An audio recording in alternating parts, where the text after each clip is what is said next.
ایک ایسا بادشاہ بھی گزرا ہے جس کے ایک اشارے پہ ہزاروں تلواریں چلتی تھیں، جس کے قدموں میں سونا، طاقت اور سلطنت تھی، لیکن پھر بھی ایک دن اس کا دل ہار گیا۔ نہ کسی شہزادی سے، نہ کسی ملکہ سے، بلکہ ایک غریب کسان کی بیوی سے۔ اور پھر جو ہوا، اس نے پوری سلطنت کو ہلا دیا۔ یہ ایک بہت بڑی سلطنت کا بادشاہ تھا، طاقتور تھا مگر بے رحم نہیں تھا۔ ہاں، حکم چلانے والا ضرور تھا۔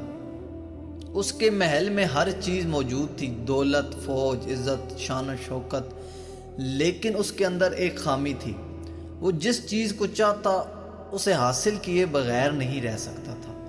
لوگ اسے انصاف پسند کہتے تھے، مگر اس کے دل میں چھپی خواہش اسے خاموشی سے کمزور کر رہی تھی۔ ایک دن بادشاہ کے دل میں خیال آیا اور اس نے فیصلہ کیا کہ وہ بھیس بدل کر جا کے عوام کے حالات دیکھے گا۔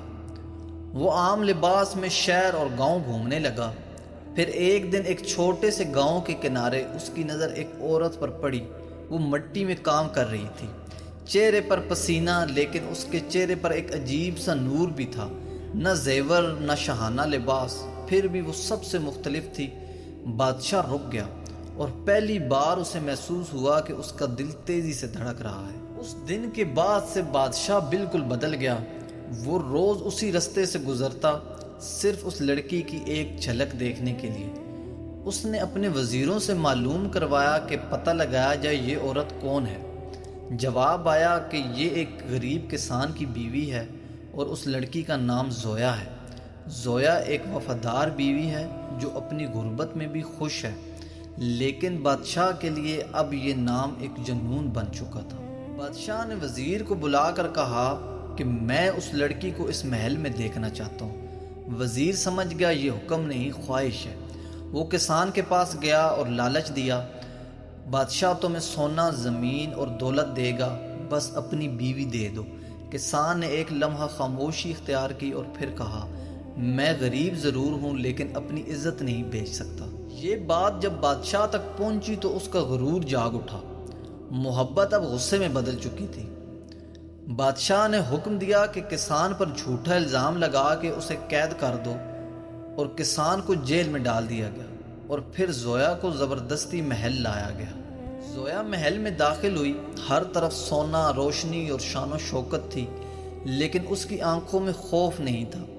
بادشاہ اس کے سامنے آیا اور غرور میں مسکرا کر بولا، اب تم یہاں ہو اور تمہارا شوہر قید میں ہے، اب تم صرف میری ہو۔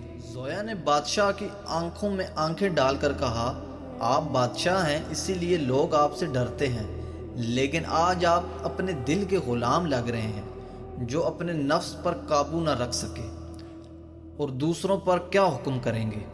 یہ الفاظ تیر کی طرح بادشاہ کے دل میں لگے۔ بادشاہ کے اندر سب کچھ ہل گیا۔ پہلی بار اسے لگا کہ وہ جیت نہیں رہا، وہ ہار رہا ہے، اور وہ بھی اپنے آپ سے۔ محل میں مکمل خاموشی چھا گئی۔ زویا کے الفاظ ہوا میں گونج رہے تھے۔ بادشاہ ایک قدم آگے بڑھا، پھر رک گیا۔ اس کے چہرے پر غصہ تھا، لیکن اس غصے کے پیچھے شکست چھپی تھی۔ اچانک اس کے ذہن میں کسان کا چہرہ آیا، زنجیروں میں بند، بے بس، اور پھر اس لڑکی کا چہرہ جو آج بھی اتنی ہی مضبوط کھڑی تھی۔ اس کا غرور ٹوٹنے لگا۔ وہ آہستہ آہستہ پیچھے ہٹا اور کانپتی ہوئی آواز میں بولا، میں بادشاہ ہو کر بھی خود کو ہار گیا ہوں۔ بادشاہ نے فوراً حکم دیا کہ کسان کو رہا کر دو۔